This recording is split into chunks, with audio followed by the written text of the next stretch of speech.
Morning Marketing Podcast is brought to you by Esther of IPA Group, bringing premier online promotion to your business. And Melanie of Stomp Social Media Training, who empowers business owners to manage social media and marketing for themselves. And welcome back to another episode of the Monday Morning Marketing Podcast. Today we're talking about hashtags. What are they and why should you use them? Well, as I'm sure a lot of you already know, hashtags are discoverable and they're also clickable. What they do is they turn topics and phrases into clickable links in posts on your profile, whether it's Instagram or indeed on Facebook. Yeah, so hashtags started, I think they started initially on Twitter.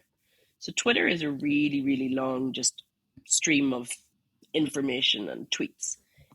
So for people to have a conversation, so say you wanted to have a chat about something or complain about something or mention some world events that's going on, people started using hashtags and they would put in, so hashtag Monday mood or hashtag Friday feeling. You know, those are some of the common ones that a lot of people use. So then other people could just see that started to trend.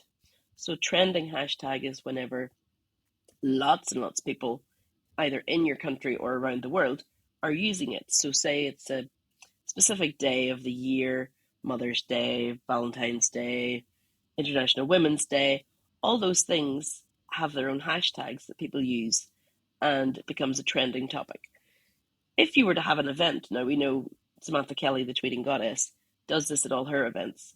She creates a hashtag for it and usually gets it trending on that day. And that then means that other people, like I said, either in your country or around the world, can see that hashtag, interact with it and go, that looks interesting. I must go to that next time, or I must see what else they're talking about. So it's a really good way of starting a conversation on places like Twitter as well. Now, hashtags can be used in various places, although they're traditionally seen in Twitter and in Instagram.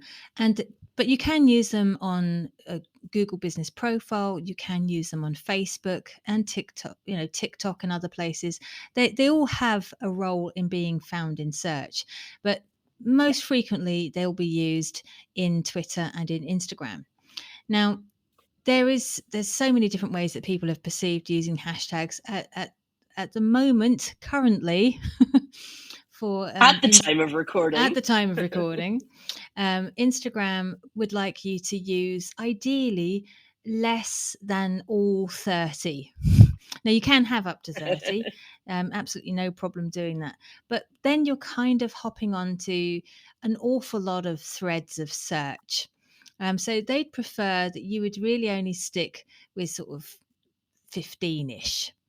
Now, ideally, you should spend your time doing 3 types of things with your hashtags. Well, there's actually a fourth, but we'll leave that off onto the side. So the first thing you should do with your hashtags is describe the picture or video or reel that you are sharing. One of the first things you should be doing is describing with your hashtags what that is all about. The next lot of 5-ish hashtags should be basically targeting who your audience is. Describe them, who they are, where you find them, what kind of industry they're in, that's all, and any interests they may have. And then finally, the last 5-ish hashtags should really describe who you are and what you do and what value you offer, that sort of thing. And then you stand a chance of being found in 3 different ways. But what's the last hashtag we should put up, Esther? Our own business one. Yes, it's our brand hashtag. Now, the majority of us will only have a brand hashtag, but some of us may also have a community hashtag. So, Justin Bieber has Beliebers, Taylor Swift has Swifties. So maybe you have a community and you could also use your community hashtag as well. Melanie has Stompies. I do. She has her community. So yes, just be careful with the community one or your business one. If you share a name with somebody else, that might have already, it might be seen to be jumping onto their hashtag. So do beware if anybody else is using that hashtag. When Melanie and I were coming up with the conference that we had a few months ago at this point, we did our research. We researched hashtags, we researched names, we researched to see if anybody else was using the hashtag DMAT for decision makers and action takers, and they weren't. So we sort of claimed it as our own and used it for that conference, and have used it since in our merchandise, which you can buy on Etsy. See the nice little plug? Smooth. So hashtags can be universal. They can be, like Melanie says, ones that describe the video or audio or reel or carousel. They can be more general, like I said before, Monday Mood, Throwback Thursday, lots of different ones. Yeah, but do you know what? You've referenced all the ones that are very frequently and commonly known, but yes, I'm kind of over them. I was going to say that too. I mean, I use them very sparingly, very sparingly. I mean, they don't have to rhyme. They don't have to start with the same no. letters. One of the most popular posts I've seen of one of my old clients, and it was a recommendation that I gave them, was Curly Wednesday hairdresser. Right. Okay. Yeah. Hashtag Curly Wednesday. And she did great guns with that, because it was different. It stood out. Yeah. And that became one of her brand hashtags. Yeah. And I was going to say, if you are using one that millions of other people are using that day, your content can get lost in the sea of hashtags. So say you're using the one for Monday morning or Friday feeling, millions and millions of other posts are using that same one. So, if people are using that hashtag to search for information or search for posts, the likelihood is they're not going to see that. But then again, on the flip side, if you're only using one that is specific for your company, then people probably aren't searching for it. So you have to find hashtags that are relevant to start with. There's no point in throwing up a hashtag, that has nothing to do with either the image you're sharing, the reel you're sharing, the business that you're in, just because it's trending. And there's a lot to be said for doing a little bit of research. But we'll talk about that in a future episode. Well, I was going to touch on that just a little bit, because they kind of do go together. And hashtag research is actually really important. Now, with anybody here, we're not big users of any of these platforms, but definitely one of the first ones I would go to, and just purely because I've gone to it before, is Hashtagify. And it's really advanced for Twitter and Instagram hashtag as a tracking tool. And what it does is it allows you to find the best hashtags to reach your audience, and it gives you suggestions and helps you get to know who your influencers and your competitors are. Yeah, that is really good tool. I've used it before. It's hashtagify.me, so hashtagify me. But you can get lost in the sea of information. Oh, yeah. So the first place that I would send people to would actually just be Instagram itself. And do the research because there. It'll bring up how many millions or thousands or hundreds of posts has used the hashtag that you're wanting to use. And you can see that information even through your Meta Business Suite. Now, as Melanie said, hashtags on Instagram should be around the 15 mark-ish. But if you're sharing your post directly from Instagram straight onto Facebook with 15 hashtags, that's a lot of hashtags for Facebook. There's that option of when you post on Instagram automatically sharing to Facebook if you're using your phone, for example. But you can get around that by using your Meta Business Suite and personalizing it for Instagram and adding the extra hashtags in Instagram and leaving Facebook either without hashtags or just with one or two. I think it looks tidier, So to be honest with you, when you don't have all it those does. hashtags on It does. Facebook. Even LinkedIn.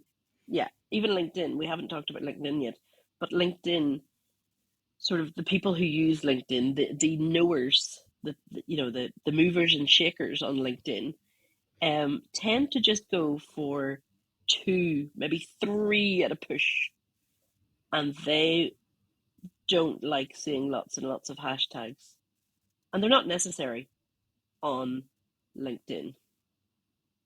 So they're really not necessary on LinkedIn to go more than 3. No, agreed. In fact, when I was at Social Media Marketing World recently, Ooh, you'll be hearing more about that coming up soon in a future episode. there was quite a few LinkedIn sessions. There's quite a few Instagram sessions actually as well, and they suggested really no more than 3. And I know a lot of people who Yeah, use a lot more hashtags for LinkedIn. yeah, yeah. No, it does turn into visual pollution, if you want to look Oh, at I it like like that. that. If you are spamming it with lots and lots of hashtags just to get the point across, it's one of 2 things. Either you've just automatically shared it from Instagram and haven't bothered to modify it, so that just comes across as lazy, comes across as not really repurposing your content, which we've talked about in previous episodes. It comes across as just being not understanding the platform that you're using and not understanding your audience who's on the platform, more importantly. Because if your audience is on somewhere that you're not comfortable with or that you really don't use very much, you really need to get into their way of using that platform and into their way of thinking. And if they're mostly on LinkedIn and they don't like to see hashtags, then don't use hashtags. Simple as. Hell yeah. All right. Well, Anything else to add before we wrap this hashtag up? very good. I think people get a little overwhelmed with the hashtags. Um, and I do see that there is a call to keep a core bulk of hashtags that you reuse on a regular basis. And unless you're using like a third party platform, or maybe you're using Meta Business Suite, for some of you, you might find it easier to just put down your core regular hashtags that describe your audience, your different avatars, and another bulk of hashtags that describe you. And I'd personally put them in a Word document. And that way you're using them on a regular basis. And then when you come, and I'm not suggesting you stick with them indefinitely because they do need to move around. But I would put those into a Word document, and I'd open that Word document up when I was going to schedule my, my post for Facebook or Twitter or whatever I'm going to be scheduling. And then I know I can just grab the same ones I know have been effective and that have actually worked. Yeah, I was going to say too that on Agora Pulse, that we love, there is a way to save your hashtags in that and sort of categorize them into branding hashtags, special day hashtags, Yeah, you can save them, quote can't you? hashtags. Yeah, you can save them in those little like sections, and also now you can do that on your Meta Business Suite. So there are ways, if you don't want to use Word document, to have them somewhere that, especially if you're sharing or not sharing, you're using your Meta Business Suite with your company and with other people who work with you, and the same with your Agora Pulse. If you have a team there, they'll have access to those hashtags without having to go back and ask you each and every time, which hashtags do you use for this one when it looks like this? So it just makes the whole scaling up process easier too if you have them somewhere that everybody can use them.